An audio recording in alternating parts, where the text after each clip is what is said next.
भगवान विष्णु ने बताया, मनुष्य का सबसे बड़ा और श्रेष्ठ दान क्या है, जिसका पुण्य उसे अवश्य मिलता है। यह कथा बड़ी ही ज्ञानवर्धक और जीवन का मार्गदर्शन करने वाली है। मित्रों, राधे राधे। आप सभी श्रोताओं से अनुरोध है कि इस कहानी को पूरा अंत तक जरूर श्रवण करें। ज्ञानियों ने कहा है कि आधा अधूरा ज्ञान किसी काम नहीं आता है। तो चलिए बढ़ते हैं कहानी की ओर। एक बार की बात है, भगवान विष्णु क्षीर सागर में लेटे हुए थे और माता लक्ष्मी उनके चरण दबा रही थीं। भगवान विष्णु मुस्कुराते हुए माता लक्ष्मी से बोले, देवी, क्या बात है, आप चिंतित दिखाई दे रही हैं।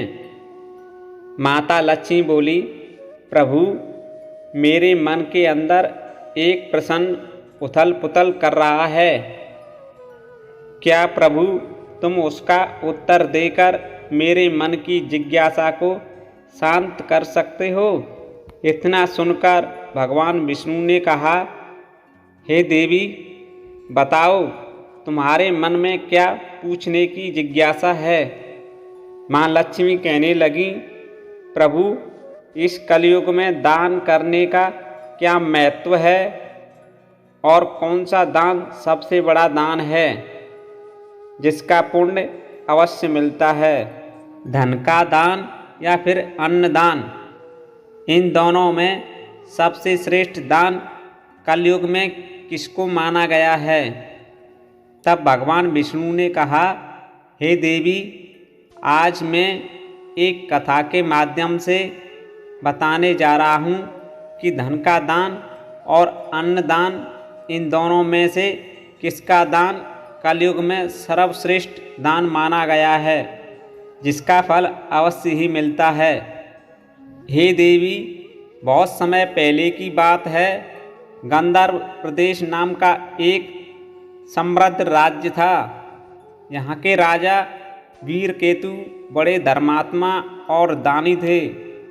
कहते हैं उनके खजाने में इतना सोना था कि दिन रात दान चलता रहता, फिर भी खजाना खाली नहीं होता।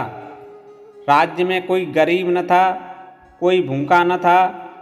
राजा का एक ही नियम था, सोने का दान करो, पुण्य कमाओ। हे देवी, समय बीतता गया। धीरे धीरे राजा को अपने दान पर गर्व होने लगा और एक दिन सभा में उन्होंने घोषणा कर दी कि इस पृथ्वी पर मुझसे बड़ा दानी कोई नहीं है। हे देवी, एक दिन राजा ने एक विशाल यज्ञ का आयोजन कराया, जिसमें लाखों स्वर्ण मुद्राएं दान दी गईं। देवी, उसी दिन एक वृद्धा ब्राह्मणी यज्ञ मंडप में आई। उसके वस्त्र फटे पुराने थे, आंखों में करुणा थी। उसने राजा से एक मुट्ठी सोना मांगा अपने बेटे की शादी के लिए। वृद्धा की बातें सुन राजा हंस पड़ा और कहने लगा, अरे बुढ़िया, तू मुट्ठी भर सोना मांग रही है, जितना चाहे ले जाओ, मेरे पास सोने की कमी नहीं है। तब उस बुढ़िया ने कहा, राजन, मैं मुट्ठी भर सोना तुम्हारे हाथ से लेना चाहती हूँ। पर जैसे ही वे स्वर्ण मुद्रा बुढ़िया के हाथ में रखी, वह सोना धूल बनकर उड़ गया। यह देख पूरे यज्ञ मंडप में सन्नाटा छा गया।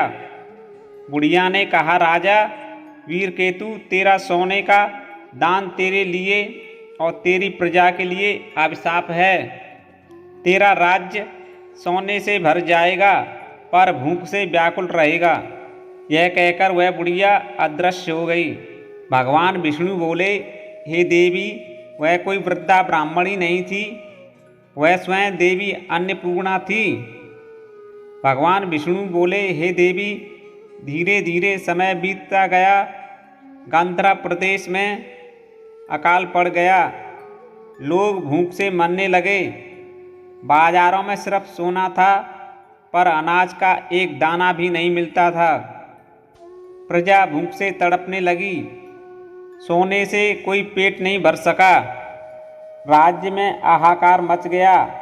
राजा वीरकेतु ने ऋषि वाग्भट से प्रार्थना की, हे ऋषिवर, ये सब क्यों और किस कारण से ऐसा हुआ? मेरे राज्य में अन्न की कमी कैसे आई?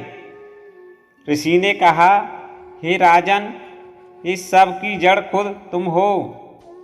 राजा वीरकेतु बोला, ऋषिवर, मैं कैसे इस समस्या की जड़ हूँ? तब ऋषि ने कहा, राजन, जब से तुमने राज्य में स्वर्ण मुद्राएं दान करना आरंभ किया है, तब से राज्य के लोगों ने भूमि पर खेती बाड़ी करना छोड़ दिया है।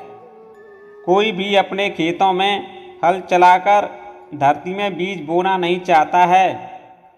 आपस में सभी लोग कहते हैं कि हमें मेहनत करने की क्या ज़रूरत है, हमारे पास बहुत सारी सोने की मुद्राएं हैं, हम क्यों मेहनत करें? ऋषि ने कहा, राजन, जब तक धरती पर हल नहीं चलाओगे, अन्न नहीं उपजाओगे, तो अन्न कहाँ से आएगा? क्या अन्न भी अपने आप पैदा हो जाएगा? अन्न की जगह तुम सोना तो नहीं खा सकते।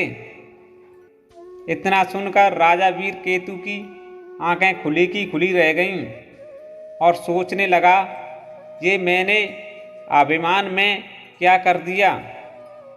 सारी प्रजा को निकम्मा और आलसी बना दिया।